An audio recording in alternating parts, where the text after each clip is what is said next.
This is the first time in the history of the country कि हम एक माह के अंदर $4.1 बिलियन के रेमिटेंसेस जो है वो आए हैं और इसी की वजह से स्टेट बैंक ने अपनी जो असेसमेंट है, जो कि पहले हमने $36 बिलियन पूरे साल की रखी हुई थी 2025 वाली साल के लिए, उसको बढ़ा के $38 बिलियन कर दिया है। अब हमारी तवक्को ये है कि इस साल जो है वो हमारा करंट अकाउंट सरप्लस में रहेगा।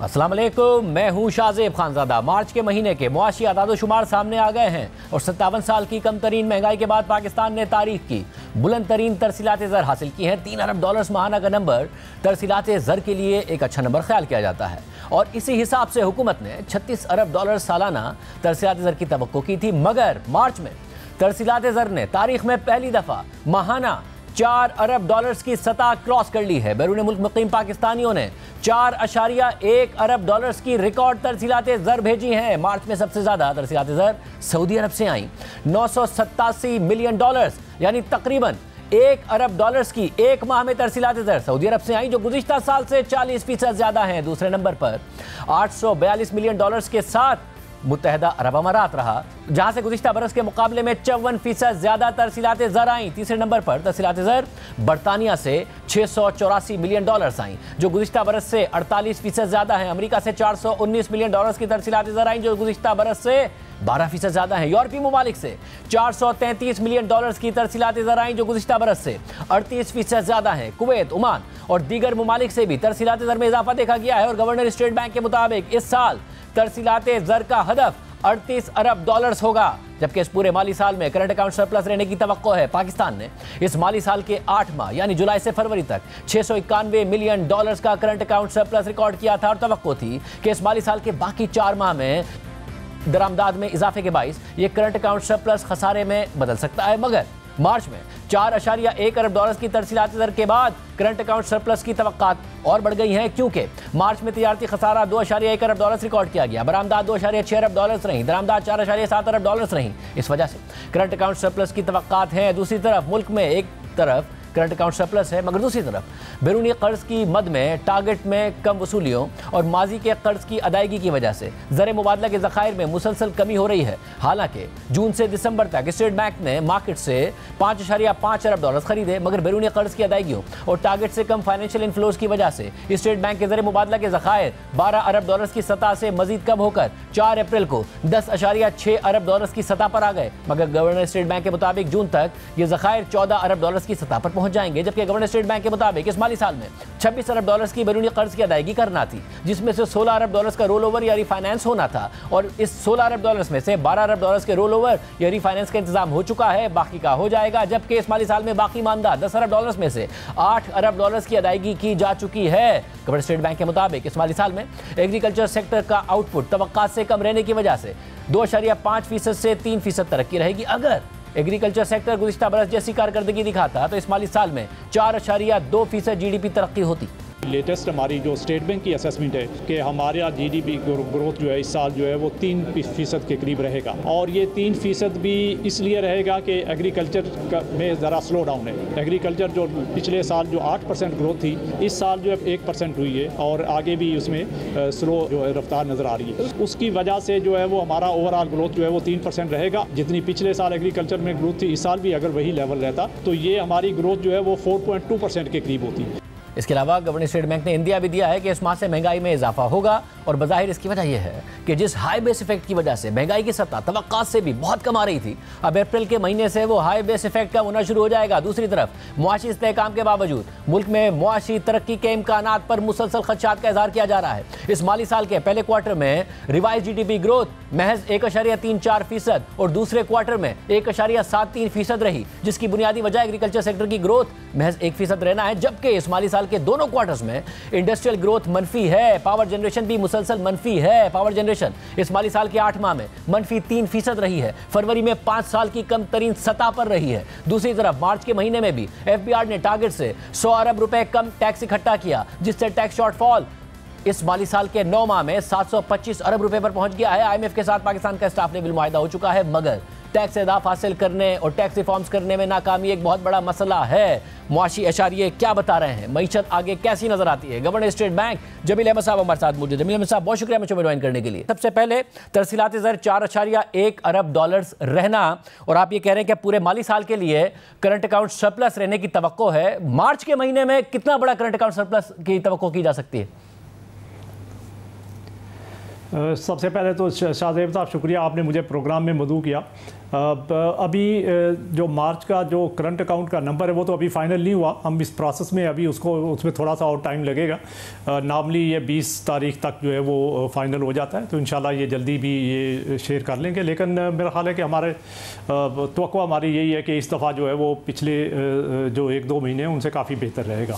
तो उसके साथ जो है ओवरऑल जो है वो जो पहले हमने असेसमेंट दी थी कि इस साल जो है वो 0.5% माइनस भी हो सकता है, प्लस भी हो सकता है, तो अब हम ये कह रहे हैं कि इंशाल्लाह ये प्लस यानी सरप्लस रहेगा। तो उस लिहाज से ये मैं समझता हूँ कि काफ़ी एक उम्मीद अफजा बात है कि जो हम पहले खसारा एक्सपेक्ट कर रहे थे अब वो सरप्लस में कन्वर्ट हो गया। और उसकी मेन रीज़न जो है एक तो खैर जो एक्सपोर्ट्स है उसमें थोड़ा इजाफा हुआ है, बट एक्सपोर्ट्स से ज़्यादा जो सपोर्ट मिल रही है वो रेमिटेंसी से मिल रही है। और आपने देखा कि रेमिटेंसीज का इस नंबर इस पिछले महीने का नंबर जो 4.1 बिलियन जो है वो बहुत हिस्टोरिक हाई नंबर है। और उसके साथ ही आपने आज अगर आप देखा हो आपने, तो हमने अपनी जो असेसमेंट है वो भी 36 बिलियन से बढ़ा के 38 बिलियन कर दी है। और उसकी मेन वजह यही है कि अभी तक हम 28 बिलियन तो ऑलरेडी रिसीव कर चुके हैं, और अगले 3 माह में इंशाल्लाह हमें उम्मीद है कि और 10 बिलियन आ जाएंगे, तो इस तरह 38 बिलियन जो है वो टोटल रेमिटेंसेज इस साल के आएंगे। वैसे रमज़ान के महीने में आमतौर पर भी रेमिटेंसेज हाई रहती हैं, मगर ये तो उस फैक्टर को भी इंक्लूड कर लें तो उसके बावजूद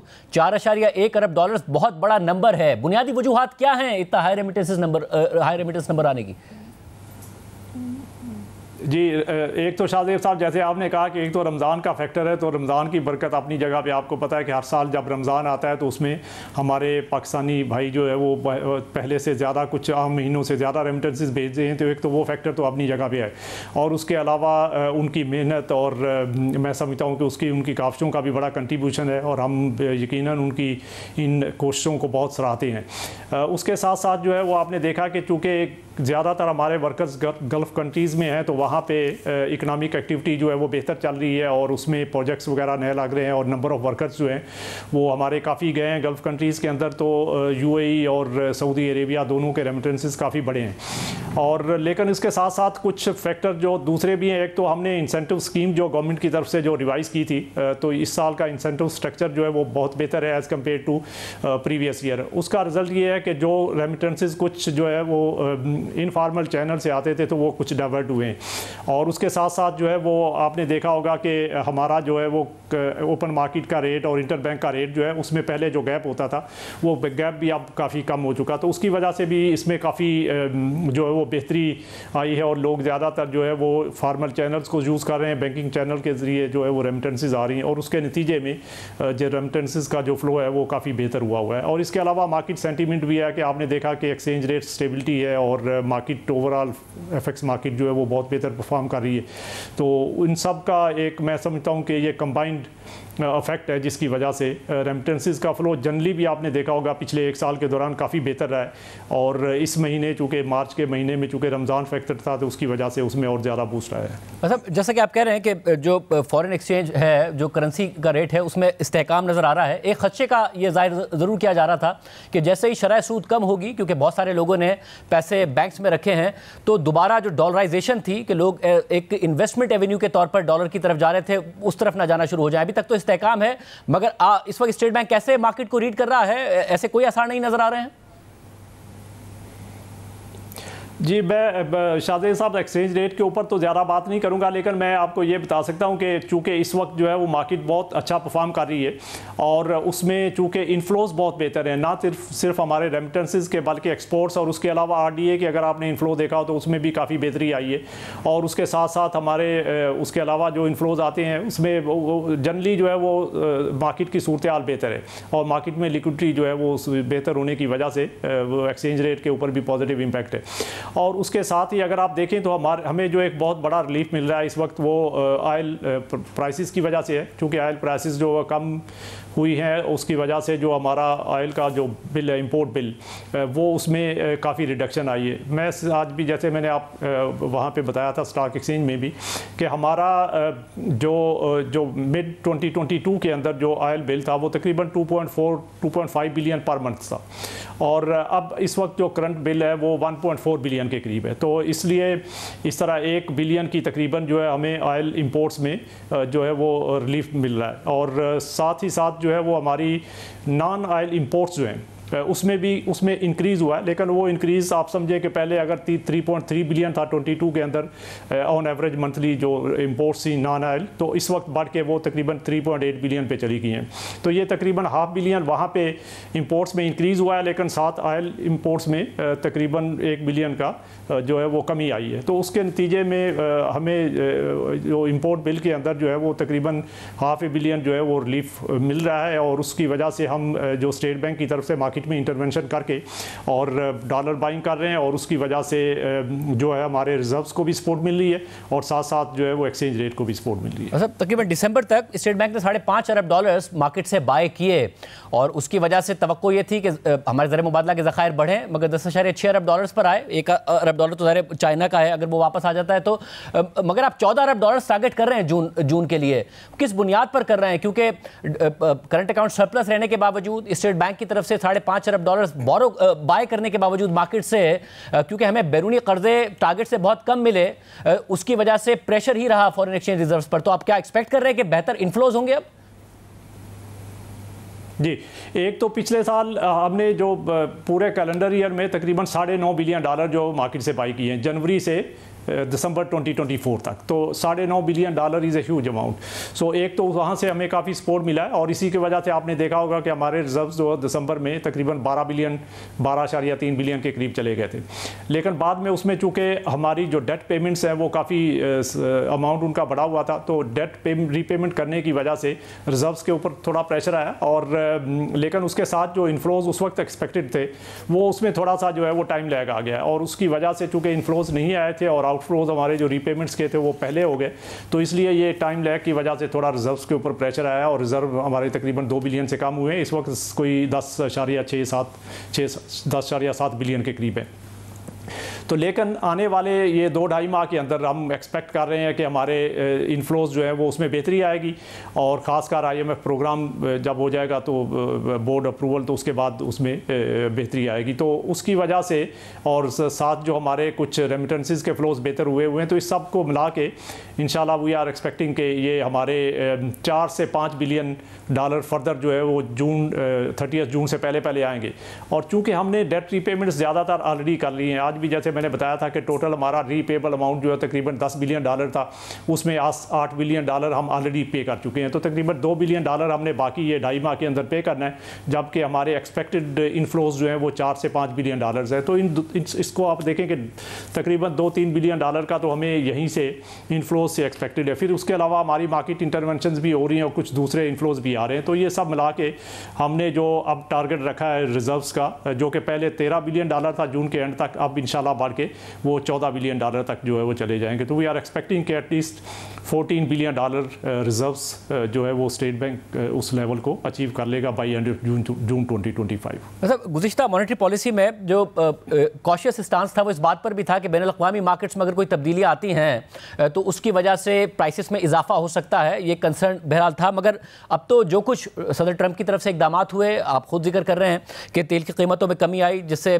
पाकिस्तान के जो फॉरेन एक्सचेंज है वो भी बच रहा है, इन्फ्लेशन पे भी उसका जो है वो मनफी असर ही पड़ सकता है। मगर इस सारी सूरत हाल में आप अभी भी कह रहे हैं कि जो इस महीने से जो इन्फ्लेशन है उसके नंबर्स बढ़ना शुरू होंगे, अप्रैल से ज़ाहिर बेस इफेक्ट कम होना शुरू हो जाएगा, मई जून जुलाई में और कम रहेगा, अगस्त से तो सिंगल डिजिट में चला जाएगा। तो बेस इफेक्ट के अलावा महंगाई के को किस तरीके से आप देख रहे हैं? जी, उसमें एक तो बेस इफेक्ट तो अपनी जगह पे था ही। इसके अलावा जो है वो कुछ हम जो फूड आइटम्स हैं उनकी प्राइसेस आपको पता है कि काफ़ी वोलेटाइल होती हैं, उसमें फ्लक्चुएशंस आती रहती हैं। लेकिन अब 2-3 जो पॉजिटिव डेवलपमेंट्स रिसेंट जो हुई हैं, एक तो इलेक्ट्रिसिटी प्राइसेस चूँकि गवर्नमेंट ने कम की हैं उसका थोड़ा इम्पैक्ट आएगा। इसके साथ जो ऑयल प्राइसेस कम हुई हैं उसका भी इम्पैक्ट आएगा। तो साथ में कमोडिटी प्राइसेस थोड़ी सी इंटरनेशनल मार्केट में अदर देन ऑयल जो है उसके ऊपर भी फ्लक्चुएशन हो रही है। तो ये सब चीज़ें जो है वो कंट्रीब्यूट कर रही हैं। बट हमारा अपना ख्याल ये कि चूँकि मार्च में इन्फ्लेशन बॉटम आउट हो गया है, तो अब अप्रैल में थोड़ा ये बढ़ेगा और उसके बाद, लेकिन अच्छी चीज़ ये कि आगे चल के थोड़ा ये स्टेबलाइज हो जाएगा। और स्टेबिलिटी का मतलब ये है कि हमारा जो टारगेट, मीडियम टर्म टारगेट, जो जिसको हम मीडियम टर्म टारगेट कहते थे और अब जो बिल्कुल शॉर्ट टर्म टारगेट है, वो उसमें 5 to 7% हमने काफ़ी देर से रखा हुआ है। तो इंशाल्लाह हम इस 5 से 7% का जो स्टेट बैंक का जो और गवर्नमेंट का भी यही टारगेट है, तो इस टारगेट को इंशाल्लाह हम अचीव करेंगे और फिर इसमें इन्फ्लेशन को स्टेबलाइज करने की कोशिश करेंगे। सब और जो ग्लोबल मार्केट्स में अनसर्टेनिटी है, ज़ाहिर स्टेट बैंक मुसलसल राब्ते में होगा फाइनेंस मिनिस्ट्री के साथ, उसमें एक्सपोर्ट्स अगर गिरती हैं, रिसेशन की तरफ जाता है, पाकिस्तान कितना इम्पैक्ट पाकिस्तान के ऊपर उसका हो सकता है? चीन और अमेरिका तो बहरहाल अब एक बाकायदा ट्रेड वॉर में है। जी शाहजेब साहब, इसमें ज़्यादा जो इम्पैक्ट है, आपको पता है कि हमारी जो टोटल एक्सपोर्ट्स हैं तकरीबन 5.2 बिलियन डॉलर की हैं वो यूएस को, और उसमें से 4.2 बिलियन के करीब जो है वो सिर्फ टेक्सटाइल रिलेटेड प्रोडक्ट्स हैं। तो टेक्सटाइल के ऊपर जो है वो इम्पैक्ट उसका आएगा। लेकिन बहुत सारे एस्टीमेट्स आपने देखे हैं, जितने भी एस्टीमेट्स अभी मुख्तलिफ सोर्सेज से आए हैं और हमारा अपना भी ये ख्याल है कि ये कंटेंट इम्पैक्ट होगा। लेकिन हमें जो रिलीफ एक्सपेक्टेड है, जो ऑयल प्राइसेस में जो बेहतरी आई है, उससे जो रिलीफ एक्सपेक्टेड है वो इस नेगेटिव इम्पैक्ट से बेहतर होगा। तो ओवरऑल मैं समझता हूँ कि इसमें हम पॉजिटिव इम्पैक्ट ही एक्सपेक्ट कर रहे हैं। लेकिन फिर भी हमें अपनी जो इंडस्ट्रीज़ हैं उसको, उस पर अगर कोई प्रेशर आता है तो उसको हमें देखना होगा, क्योंकि उसमें एम्प्लॉयमेंट के रिलेटेड प्रॉब्लम्स भी आते हैं और दूसरी चीज़ें भी आती हैं। तो हमें इंडस्ट्री को सपोर्ट करना है और उसमें जहाँ भी कोई ज़्यादा नेगेटिव इम्पैक्ट आएगा तो गवर्नमेंट भी उसमें उसको इंशाल्लाह देख रही है और हम भी स्टेट बैंक की तरफ से भी देखेंगे ताकि अपनी इंडस्ट्री के ऊपर जो है उसमें कोई नेगेटिव इम्पैक्ट ना आए। लेकिन ओवरऑल मैं समझता हूँ कि from country perspective and overall economic perspective जो है वो इसमें इसका इम्पैक्ट जो है वो पॉजिटिव होना चाहिए। मतलब एक ग्रोथ प्रॉब्लम का शिकार है पाकिस्तान। आपने जिक्र किया कि एग्रीकल्चर क्योंकि कम रही है, वरना 4.2% पाकिस्तान की तरक्की होती, मगर इंडस्ट्री ग्रो नहीं कर रही है। कुछ माह में करंट अकाउंट डेफिसिट आया और तवक्को की जा रही थी कि उन माह में शायद कुछ इंडस्ट्रियल एक्टिविटी पिकअप करेगी, लार्ज स्केल मैन्युफैक्चरिंग के, मगर नंबर्स डिसअपॉइंटिंग नज़र आए हैं, पावर जनरेशन के नंबर्स माइनस नज़र आए हैं। तो इंडस्ट्री की तरफ से तो एक मसला है। अब जब एक इंटरेस्ट रेट्स में कमी हो तो इकोनॉमिक एक्टिविटी उस तरीके से जनरेट नहीं हो रही है। आप क्या एक्सपेक्ट कर रहे हैं कि आने वाले माह में कम से कम लार्ज स्केल मैन्युफैक्चरिंग पिकअप करना शुरू करेगी? जी, हमारा तो ख्याल यही है, और ये हमारा ख्याल जो है वो इस वक्त जो हमारे हाई फ्रीक्वेंसी इंडिकेटर्स होते हैं उसके ऊपर बेस कर रहा है। और हमने देखा है कि अभी जितने भी इंडिकेटर्स हैं उसमें काफ़ी इकनॉमिक एक्टिविटी जो है वो उसमें इजाफा होता हुआ नज़र आ रहा है, और इसका इम्पैक्ट ज़रा सा टाइम लैग होता है। तो मैं समझता हूँ कि इसमें आगे चल के ये इसका यकीनन जो है वो पॉजिटिव इम्पैक्ट होगा, और उसके नतीजे में इकनॉमिक जो मैन्युफैक्चरिंग साइड की या इंडस्ट्रियल साइड की जो एक्टिविटी है उसमें मज़ीद बेहतरी आएगी और उसका ग्रोथ के ऊपर भी पॉजिटिव इम्पैक्ट आएगा। और अभी थोड़ा सा आपने देखा अभी भी गो के नेगेटिव है मैन्युफैक्चरिंग और इंडस्ट्रियल आउटपुट, लेकिन जब आप उसको पिछले साल से कंपेयर करते हैं तो उसमें बहुत ज़्यादा बेहतरी आपको नज़र आती है। और इसी तरह जो है वो सर्विसेज साइड के भी ऊपर इस साल के जो अभी जो ग्रोथ है वो पिछले साल से बहुत बेहतर है। तो ये इंशाल्लाह आगे चल के इसमें और मज़ीद बेहतरी आएगी, और अगर हमारा एग्रीकल्चर साइड के ऊपर भी सपोर्ट मिल गया तो फिर इंशाल्लाह ओवरऑल ग्रोथ के नंबर बहुत बेहतर हो जाएंगे। अच्छा, दूसरी तरफ रेवेन्यू साइड पर ज़ाहिर गुज़िश्ता हमें जब अब सब पिछली दफ़ा भी बात हुई थी, कंसर्न का इज़हार था कि वो टारगेट्स नहीं मीट हो रहे। IMF से स्टाफ लेवल मुआहदा ज़रूर हो गया, मगर क्या ये कंसर्न है टैक्स रिफॉर्म्स का उस तरीके से ना होना जिस तरीके से दावा किया गया, टैक्स रेवेन्यू टारगेट के मुताबिक ना होना? जी, मैं आपको स्टेट बैंक की असेसमेंट दे देता हूँ। ज़ाहिर है कि गवर्नमेंट के अपना उसका असेसमेंट हो सकता है, कोई डिफरेंट भी मुझसे हो सकता है, लेकिन हमारा ये ख्याल है कि ओवरऑल जो इस साल का जो बजट का जो डेफिसिट का जो लेवल अराउंड 6% जो रखा गया था स्टार्ट ऑफ द ईयर, सो हमारा ख्याल ये है कि गवर्नमेंट जो है वो इसको अचीव कर लेगी। और उसकी एक मेन रीज़न जो है वो इंटरेस्ट पेमेंट्स जो है उसके ऊपर काफ़ी बड़ा रिलीफ है। और अगर आपने देखा हो तो बजट के जब बजट बना था साल के शुरू में गवर्नमेंट ने $9.8 ट्रिलियन रुपीज़ जो है वो एलोकेट किए थे इंटरेस्ट पेमेंट्स के लिए। और इस वक्त जो हमारा ख्याल है कि ये 8.8 ट्रिलियन के करीब होगा, तो तकरीबन 1 ट्रिलियन की गवर्नमेंट को 1 ट्रिलियन रुपीज़ की गवर्नमेंट को इसमें जो है वो रिडक्शन मिलेगी इंटरेस्ट पेमेंट्स के ऊपर, जिसकी वजह से अगर कुछ हमारे जो रेवेन्यू के टारगेट्स अगर मिस हो भी रहे हैं तो वो उसको जो है वो ऑफसेट कर देगा। लेकिन ज़्यादा जो चैलेंजिंग टास्क है वो प्राइमरी डेफिसिट है, जो कि IMF के साथ हमने 2.1% प्राइमरी सरप्लस का टारगेट जो है वो एग्री किया हुआ है। तो पिछले साल तो टारगेट से ज़्यादा प्राइमरी सरप्लस था। पिछले साल टारगेट 4.4% था, गवर्नमेंट ने एक्चुअली जो है वो 0.9% ही अचीव किया था। तो पिछले साल की परफॉर्मेंस बहुत अच्छी थी।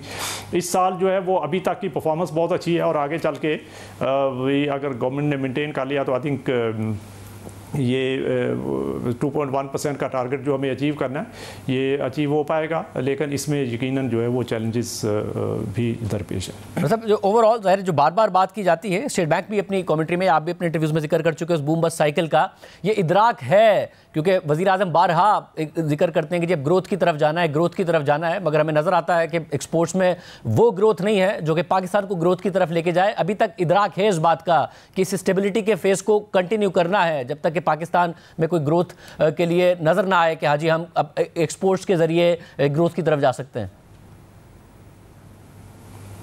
जी, ये बिल्कुल एक ग्रेजुअल अप्रोच है। मैं समझता हूँ आपने देखा होगा कि 2023 के अंदर बहुत ज़्यादा चूँकि रिस्ट्रिक्शंस भी थी, इंपोर्ट्स के ऊपर भी थी और दूसरे एडमिनिस्ट्रेटिव मेजर्स भी काफ़ी थे, तो उस वक्त ग्रोथ को बहुत ज़्यादा जो है वो उसमें स्लो डाउन आपको नज़र आती, वो 0.2% की कॉन्ट्रैक्शन थी।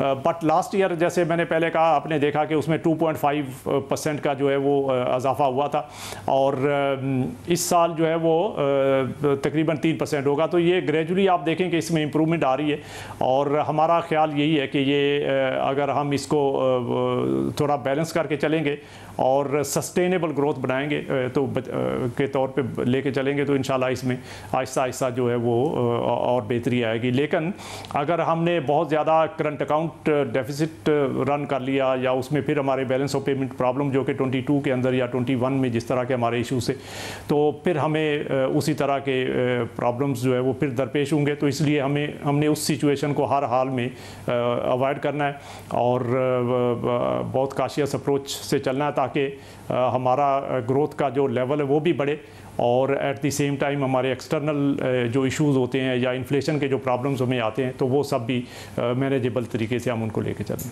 बहुत शुक्रिया। गवर्नर स्टेट बैंक हमारे साथ मौजूद थे। मार्च के महीने में रिकॉर्ड 4.1 अरब डॉलर्स की तरसीलात ज़र आने के बाद इमरान खान का बैरून मुल्क मुकीम पाकिस्तानियों से मुल्क में तरसीलात ज़र ना भेजने और बाइकआउट करने का मुतालबा बुरी तरह नाकाम होता नज़र आ रहा है। गुज़िश्ता बरस पहले इमरान खान ने हुकूमत को धमकी दी थी कि अगर उनके मुतालबात ना माने गए तो वो बैरून मुल्क मुकीम पाकिस्तानियों से कहेंगे कि वो मुल्क में तरसीलात ज़र ना भेजें। इससे पहले वो IMF को भी ख़त लिख चुके थे जिसका कोई फ़ायदा नहीं हुआ था और पाकिस्तान और IMF का मुआहदा हो गया था, मगर तरसीलात ज़र के बाइकआउट की धमकी के बाद भी जब हुकूमत ने बात नहीं मानी तो अलीमा खान ने भी कहा कि हमें बैरून मुल्क मुकीम पाकिस्तानियों की कॉलें आ रही हैं कि आप क्यों बाइकआउट का ऐलान नहीं कर रहे हैं, हम अपनी रेमिटेंसेस रोक रहे हैं।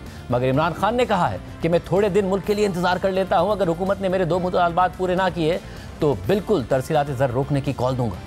वहाँ से कॉलें आना शुरू हो गई हैं कि आप क्यों नहीं शुरू कर रहे, हम रोक रहे हैं अपनी रेमिटेंसेस। तो उनके पार्टी वालों ने कहा कि मईशत को बहुत ज़्यादा असर होगा इसके ऊपर, तो आप थोड़े दिन रुक जाएं। तो इमरान खान ने ये कहा है कि ठीक है, मुझे मुल्क की फिर भी फिक्र है, मैं थोड़े दिन इंतज़ार कर लेता हूँ, ये 2 मुतालबात पूरे कर दें हुकूमत। यही कहकर उन्होंने अपने पार्टी वालों को भेजा है, हुकूमत की तरफ ही भेजा होगा क्योंकि हुकूमत ये कह रही होगी ना करें, तो हुकूमत की तरफ भेजा 2 मुतालबात ये पूरे कर लें। नहीं तो इमरान खान ने कहा है अगर ये 2 मुतालबात पूरे नहीं होते तो मैं बिल्कुल रेमिटेंसेस रोकने की कॉल दूंगा।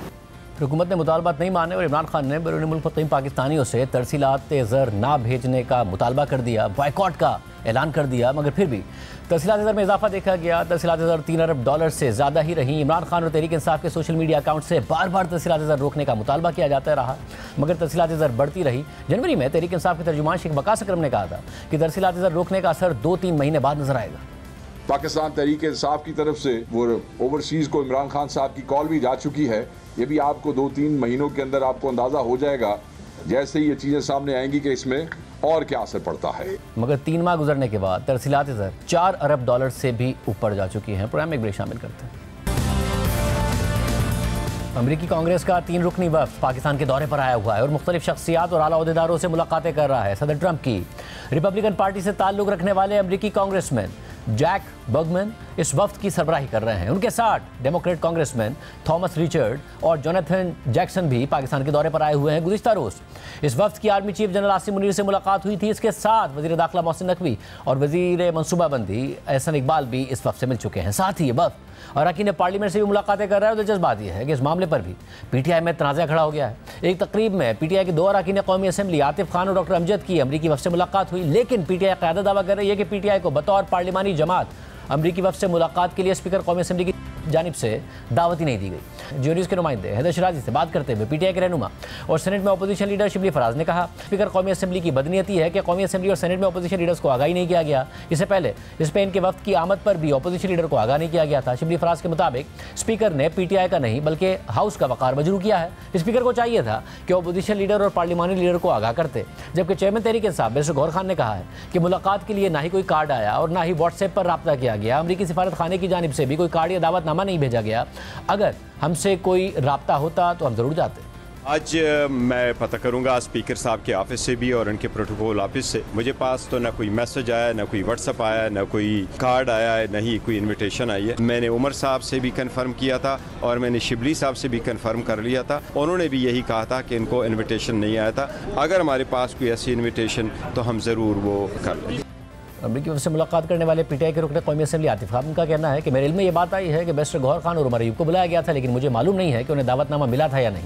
अमरीकी वफ्द से इमरान खान के हवाले से मेरे सामने कोई बात नहीं हुई। हमारी तरफ से वहाँ पे जो मौजूद थे वो डॉक्टर अमजद थे, MNA जो हैं स्वात से। मेरे सुनने में आया है कि उन्होंने शायद बैरिस्टर गौहर साहब को और उमर अयूब साहब को भी इन्विटेशन भेजी थी और वो नहीं थे। अब ये मुझे नहीं पता कि उनको इन्विटेशन मिली है नहीं मिली। तो फॉर्मल जैसे होता है, मतलब एक सरकारी टाइप, मतलब कोई मीटिंग नहीं थी। खड़े खड़े ही जनरल एक दूसरे से थोड़ी बहुत बातचीत हुई। फिर उन तीनों कांग्रेसमैन ने तकरीरें की। जनरल यही बातें हुई पाकिस्तान और अमेरिका के ताल्लुकात के हिसाब से कि जी अब हमारे लिए बड़ा इंपॉर्टेंट मुल्क है।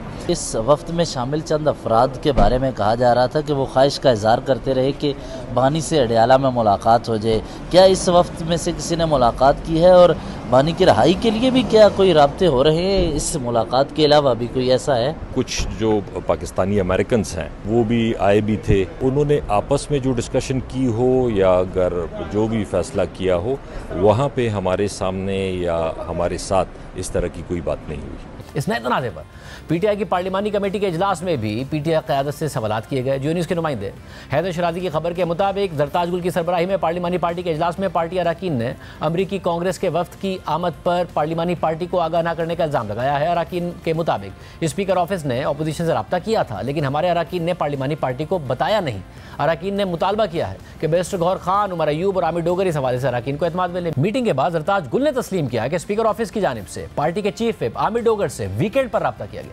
आतिफ खान एम्बेसी के इवेंट में गए जहां फ्रेंडशिप ग्रुप में जाते रहते हैं, लेकिन जो स्पीकर का इवेंट था उसमें आप कह रही हैं चीफ वेब का जिक्र किया। चीफ वेब ने क्यों ना जिक्र किया, आगे पार्टी को नहीं बताया? अपने इलाके में मौजूद थे ना, वीकेंड था। देखो ये तो नहीं हो सकता ना कि आपको 2 मिनट के अंदर कहा जाए और आप साथ साथ 5-5 घंटे का सफर करके आए, लेकिन ये कि वीकेंड था। अगर बाज़ाब्ता तरीके से अपोजिशन लीडर के ऑफिस में, और आप ठीक कह रहे हैं कि स्पीकर ऑफिस का इवेंट था, अगर 1-2 दिन पहले अगर ये सारा प्रोसेस था तो फिर उनको चाहिए था कि वो अपोजिशन लीडर के ऑफिस से रब्ता करते, मुझसे रब्ता करते, हम पार्टी में इसके ऊपर बात करते, 1-2 लोग जिन्होंने जाना होता वहाँ चले जाते।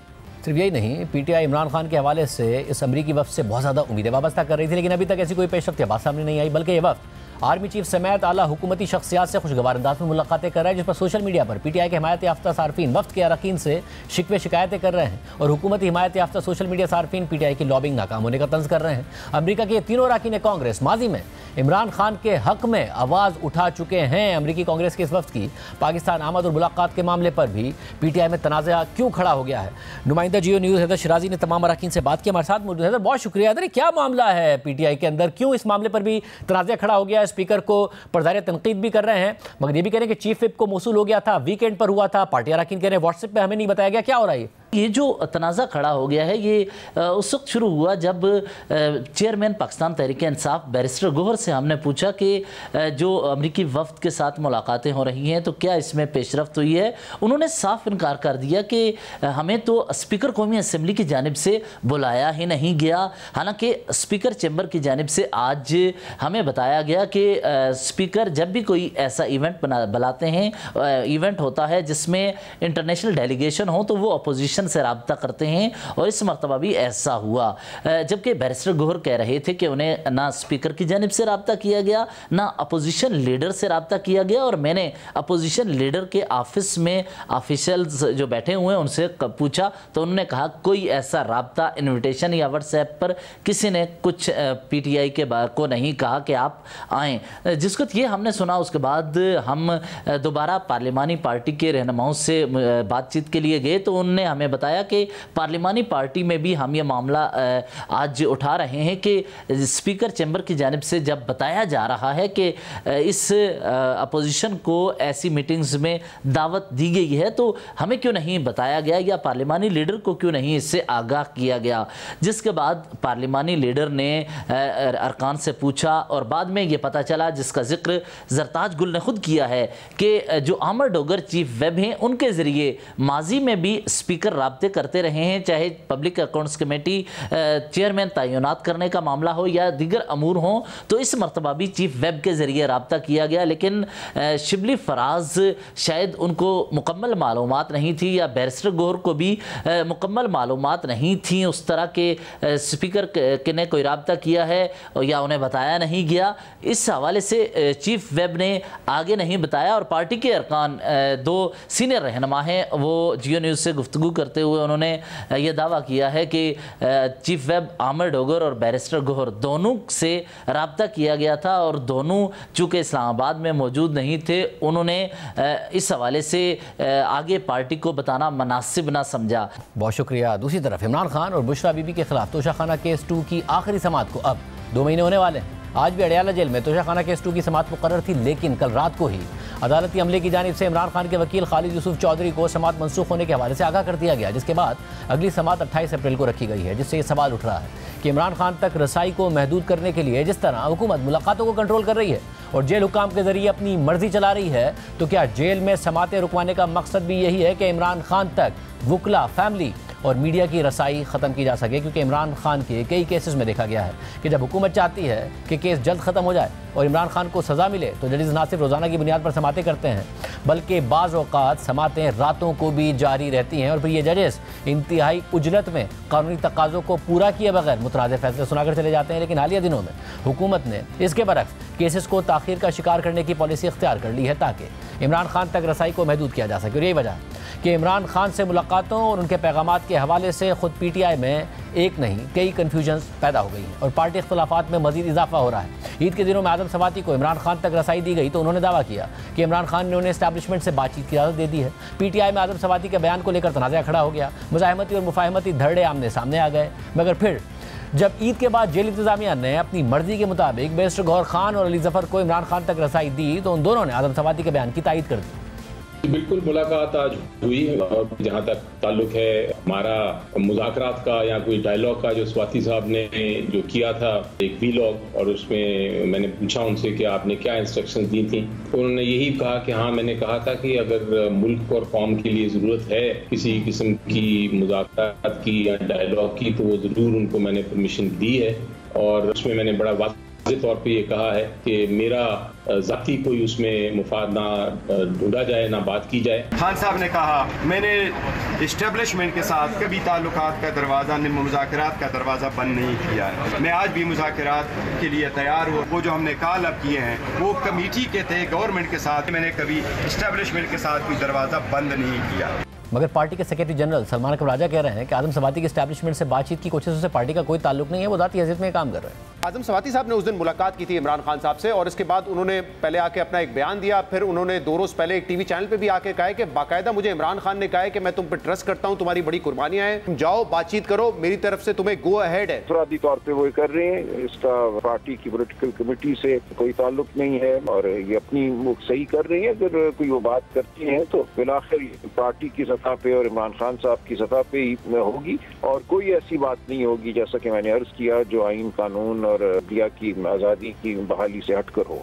मगर पीटीआई का तो शुरू दिन से ये बयानिया रहा है कि इमरान खान की हिदायत ही पार्टी की पॉलिसी है, तो इससे सवाल उठ रहा है कि इमरान खान की तरफ से आजम सवाती को दी गई इजाज़त और हिदायत का पार्टी से कैसे ताल्लुक नहीं है। सबके अलावा पीटीआई के एस्टैब्लिशमेंट से राब्तों की कोशिशों पर जेयूआई के साथ अपोजिशन जमातों का मुमकिन अलायंस भी खतरे में पड़ गया है। जुम्मे को जेयूआई के सीनियर रहनुमा सेनेटर कामरान मुर्तज़ा ने हमारे प्रोग्राम में कहा था कि पीटीआई के एस्टैब्लिशमेंट से राब्तों पर हमारे तहफ़्फ़ुज़ात हैं, अगर बात बढ़ गई तो इत्तेहाद को अल्लाह हाफिज़ है। तमाम पीटीआई के सेनेटर डॉक्टर हुमायूं महमद ने हमसे राब्ता करके राब्तों की तरदीद कर दी है। ये बात भी कामरान मुर्तज़ा ने हमारे प्रोग्राम में बताई थी। इस पूरी सूरत पर बात करेंगे खुद पीटीआई के सीनियर रहनुमा सेनेटर हुमायूं महमद हमारे साथ मौजूद हैं। हुमायूं महमद साहब, बहुत शुक्रिया मुझे ज्वाइन करने के लिए। पिछले हफ्ते हमारे प्रोग्राम में मौजूद थे सेनेटर कामरान मुर्तज़ा साहब, जिन्होंने उससे पहले ज़ाहिर बयान दिया था कि पीटीआई की जो इस्टेब्लिशमेंट से मुज़ाकरात के हवाले से तहफ़्फ़ुज़ात का इज़हार किया था। उन्होंने हमें प्रोग्राम में बताया कि आपने उन्हें कॉल करके कहा है और इस हवाले से क्लैरिफिकेशन दी है कि ऐसी कोई बात है नहीं। अब आजम सवाती साहब कह रहे हैं कि जी मुझे इमरान खान ने मैंडेट दिया है, बात करो। अली ज़फ़र साहब इमरान खान साहब से मुलाकात करके आते हैं, इस बात की तस्दीक करते हैं कि जी हाँ सवाती साहब जो कह रहे हैं इमरान खान साहब ने भी इस बात की तस्दीक की है। फिर बैरिस्टर गौहर साहब भी तस्दीक करते हैं, मगर सलमान अकबर राजा साहब कहते हैं जो हो रही है अपनी तय हो रहा है, पार्टी की पॉलिसी नहीं है। एग्जैक्टली क्या कर रही है पार्टी?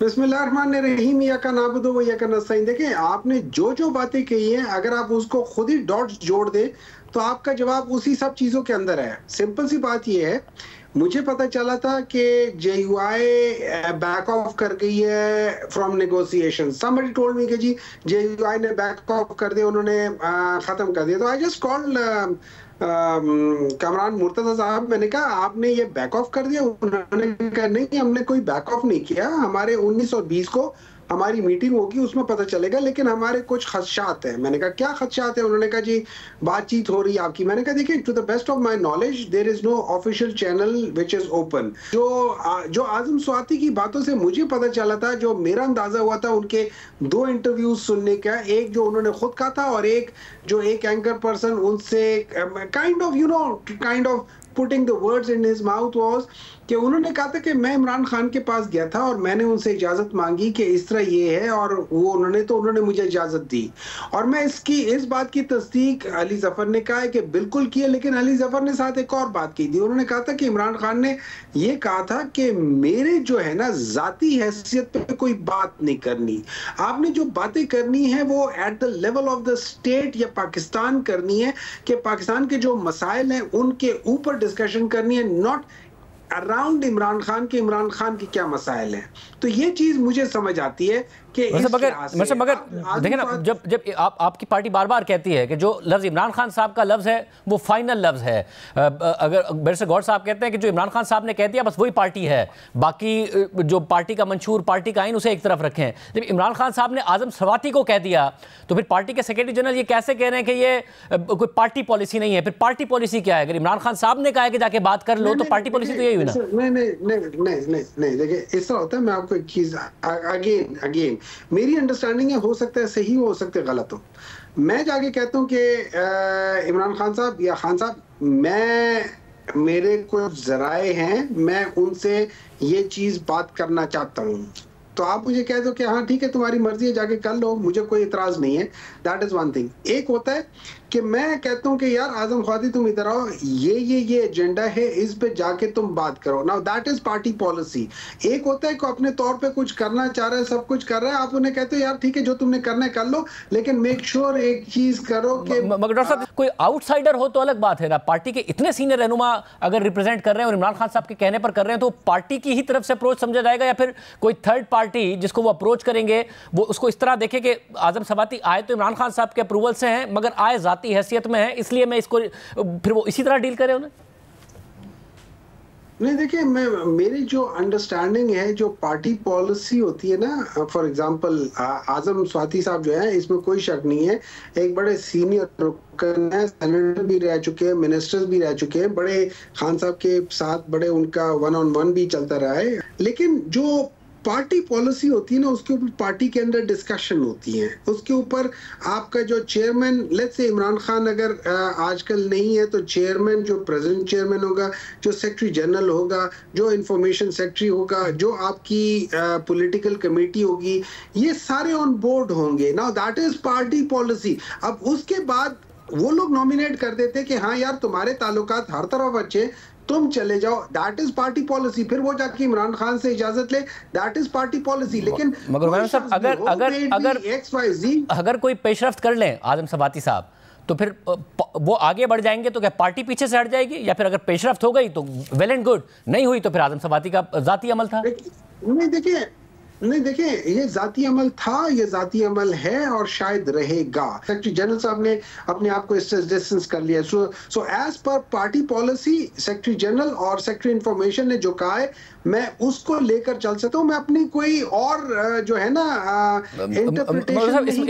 इसमें एक इशू ये हो रहा है, इसमें एक इशू ये हो रहा है कि अब इमरान खान साहब अगर उन्हें गो अहेड देते हैं आप जाएं, और फिर जब सेक्रेटरी जनरल कह देते हैं कि पार्टी की पॉलिसी नहीं है, तो आप देख रहे हैं आजम सवाती साहब के साथ क्या हो रहा है। सोशल मीडिया पर आपके हामी यूट्यूबर्स या फिर पार्टी के रहनुमा जो बाहर मुकीम हैं वो उनके खिलाफ इतनी ज़्यादा कैंपेन चला रहे हैं कि उन्हें कुरान लेकर हाथ में अपनी गवाहियाँ देनी पड़ रही हैं। फिर पार्टी के कुछ जो हमदर्द हैं जो इमरान खान साहब की रिहाई के लिए यहाँ आकर मिले अस्करी क़यादत से, वो उन्होंने जब एक इनिशिएटिव लिया तो उनके खिलाफ इतनी भरपूर कैंपेन हुई कि उन्हें अपनी सफाइयाँ देनी पड़ गई। जब पार्टी ये पोजीशन ले लेती है कि पार्टी की राय नहीं है, तो जो इनिशिएटिव लेता है उसके साथ क्या होता है, सोशल मीडिया पर उन्हें कुरान हाथ में लेके या फिर कसमें खा के अपनी गवाहियाँ देनी पड़ रही हैं। देखिए आप बिल्कुल सही कहते हैं, हर चीज का प्लस पॉइंट होता है, डाउन साइड दो हर चीज का होता है। जो चीज भी आप कर ले उसका प्लस माइनस पॉइंट होता है। लेकिन फर्ज करें अगर मैं कोई काम करना चाहता हूँ, ठीक है, और मैं उसका आई डोंट नो कि मैं इसको ये कहूँ या ना कहूँ, लेकिन मैं उसको क्रेडिट लेना चाहता हूँ या मैं उसको स्टीयर हेड करना चाहता हूँ, ठीक है, तो उसके लिए मेरी नजर में जो अफजल तरीका है वो ये है कि सबसे पहले मैं पार्टी के जो लोग हैं उनको कॉन्फिडेंस में लूं कि यार ये मेरे ताल्लुकात हैं, ये चीजें हैं। जैसे उन्होंने कहा है कि उनके उस्ताद से मुलाकात हो, उनको वो सारी चीजें डिस्क्लोज करें, सब कुछ करें, फिर उसके अंदर उस पर बहस हो जाए कि यार ये होना चाहिए नहीं होना चाहिए, क्योंकि हर एक आदमी डिफरेंट तरीके से। इमरान खान के पास बड़ी लिमिटेड और वन साइडेड इंफॉर्मेशन या कंपाउंडेड इंफॉर्मेशन मिल रही है, तो इस वजह से ही might not be the best person to decide. तो यहाँ पे सारी चीजें करके उसके बाद वो सारे इंक्लूडिंग आजम स्वाति साहब, इंक्लूडिंग 3-4 और लोग जाके खान साहब से मिले और उधर जाके इसको थोड़ा सा और डिस्कशन करके वो चीजें जो अकेले में की थी वो इन्हीं 3-4 के साथ कर लेते, वो अफजल तरीका होता है, उसमें कोई प्रॉब्लम ना होती। यानी आप मुझसे भी कह रहे हैं कि आमतौर पर तो इमरान खान साहब का वर्ड फाइनल है, बट राइट नाउ क्योंकि इमरान खान साहब तक जो कुछ लोगों को मिलने दिया जा रहा है, कुछ को नहीं मिलने दिया जा रहा, तो right now he is not the best person to decide. इसलिए अगर वो कुछ कह भी दें और वो फिर बात को कंफर्म भी कर दे अली जफर साहब को और बैरिस्टर गौहर साहब को, उसके बावजूद पार्टी हैज टू डिसाइड।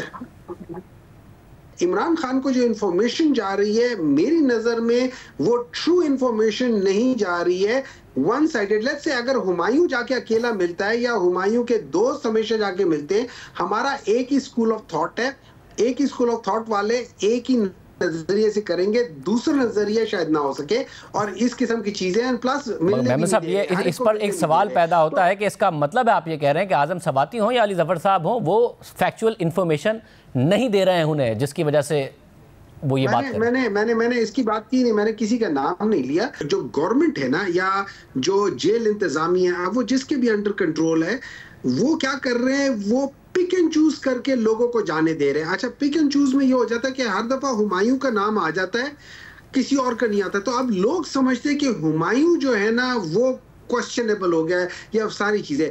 अब यहां से वो डिवीजन क्रिएट कर रहे हैं, जिसको हमने काउंटर किया है ये रीसेंट उस लिहाज से कि हमने कहा ये 5 बंदे होंगे, ये डिसाइड करेंगे, इस लिहाज से करेंगे, और अगर कुछ हो जाता है, किसी एक को नहीं जाने देते या 2 को नहीं जाने देते, तो बाकी लोग जाके एहतजाजन जाके फिर भी बात करेंगे, उससे ये हो जाएगा। और प्लस मेरे जैसे बाज लोगों को हुमायूं को कहा है कि यार तुम अपने तौर पर जाके इमरान खान से मिलने की कोशिश ना करो, ताकि ये इब्हाम जो है ना ये खत्म हो जाए। अगर आजम सवाती साहब कामयाब हो गए तो उनका जाती अमल पार्टी का अमल बन जाएगा। देखिए, इस तरह होता है कि अगर कोई सिंगल हैंडेडली एक प्लेयर किसी मैच को जिता दे तो उसकी सिंगल हैंडेड चीजें at the end of the day पूरे मैच को जिता देती है, उस पूरी टीम के लिए होती है। लेकिन क्रेडिट उसे एक बंदे को मिलता है, मैन ऑफ द मैच वो बन जाता है, मैन ऑफ द सीरीज वो बन जाता है, एंड सो फोर्थ। तो अगर फर्ज करें किसी वजह से ये मिसअंडरस्टैंडिंग या जो एनिमोसिटी क्रिएट हुई है between the person who has the power of the people and the person who is in power, अगर ये सारी चीजें खत्म हो जाती है किसे, तो that is in the end it is good for the Pakistan. लेकिन अगर आप मुझसे पर्सनली पूछें, मैं समझता हूँ वो जरूर खत्म होनी चाहिए, लेकिन पाकिस्तान तहरीक इंसाफ को जो बात करनी चाहिए वो पॉलिटिकल लीडरशिप और इस वक्त मौलाना फजलुर रहमान के साथ बात करनी चाहिए और उसके लिहाज से आगे बढ़ना चाहिए। That would be my personal way of going forward. मतलब ये ज़ाहिर आम बात है जो आप बात करें, मगर आपने कहा कि अगर कोई एक प्लेयर जिता दे तो उसके बाद ज़ाहिर वो टीम को जिता देता है, फिर मैन ऑफ द मैच बन जाता है। मगर ये नहीं होता कि जब तक वो एक प्लेयर खेल रहा हो तो टीम कहे कि ये इसका ज़ाती अमल है, टीम का इससे ताल्लुक नहीं है, जिता दे तो फिर वो मैन ऑफ द मैच उसको मिल जाएगा और टीम को भी फ़ायदा हो जाएगा। टीम उसको उसी वक्त भी ओन करती है ना। नहीं, मैं इसी को दूसरे मिजाज कर दो। आप मुझे कहते हो यार हुमायूं तुमने जाके टुक नहीं करना, तुमने जाके मारना है, मैं हमारे पास वो नहीं है। लेकिन मैं जाके हर थोड़ी देर बाद टुक करता हूँ तो आप मुझे बाद में कहते हो यार ये क्या किस तरह खेल रहा है, यार ये किस तरह खेल रहा है। So you are not owning. लेकिन वो what I am trying to calculate is कि यार मैं ये करके एंड में मैं ऐसा कर लूंगा और वो मेरा तुक्का लग जाता है या मेरा वो काम हो जाता है और वट एवर रीजन मैं वो चीज कर जाता हूँ, तो दैट्स अ डिफरेंट थिंग। लेकिन as of today, to the best of my knowledge, there is no official क्या कह सकते हैं पार्लेज बिटवीन इट। हाँ, लोग बीच में कोशिश कर रहे हैं, जरूर कर रहे हैं। क्या लोग बातचीत करने की करेंगे? जरूर करेंगे। मेरे ख्याल में पाकिस्तान में इससे ज्यादा इंपॉर्टेंट चीज कोई नहीं है, क्योंकि पाकिस्तान इस वक्त हर लिहाज से प्रॉब्लम में। वो पाकिस्तान जो आज से 2021-22 में था, आज भी ये पाकिस्तान उससे पीछे है। इसके बावजूद कि जो ट्रम्पेट बजाया जा रहा है कि ये हो गया, वो हो गया, फलाना हो गया, ओवरऑल पाकिस्तान उस वक्त पाकिस्तान के 16 जो इंडिकेटर थे उनसे पाकिस्तान जो था वो 14 में पॉजिटिव था। आज पाकिस्तान सिर्फ 4 में पॉजिटिव है 16 में से, बाकी सब में नेगेटिव है। So that is very important to understand.